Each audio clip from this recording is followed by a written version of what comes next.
Good evening. The astronauts are ready. The huge engines have been checked and rechecked. The weather forecast is encouraging, and barring any major complications, the blastoff will occur for Spaceship Columbia at 6:50 tomorrow morning. Its real utility lies in its orbital flexibility, its ability to carry people, in fact, the need to carry people on every flight, a constant presence in space, and the terrific fallout of things that we'll learn to do in space that we'd never learned using expendable vehicles.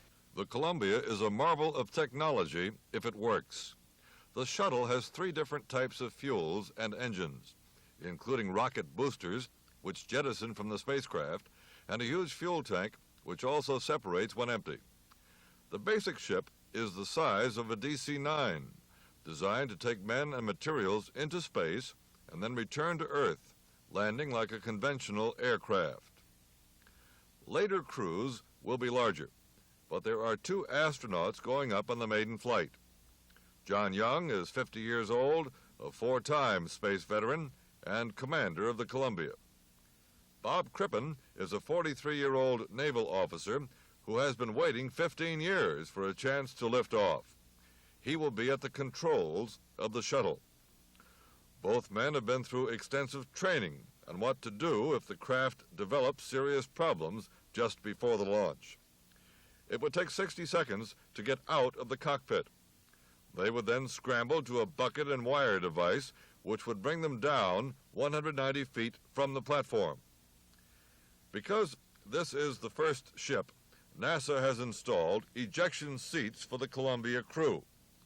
They will not be included on later ships. In fact, many design changes may be made later based upon what is learned on this flight. The Columbia may not even fly 5 times before being pulled out in favor of a more advanced sister ship.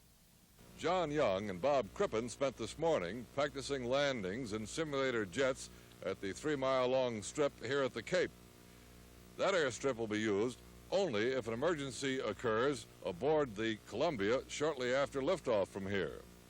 The countdown is now scheduled to continue all night. The astronauts are due to enter the spaceship shortly after 5 a.m.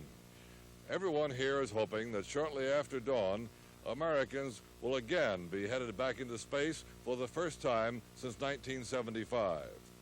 This is Ralph Renick at the Kennedy Space Center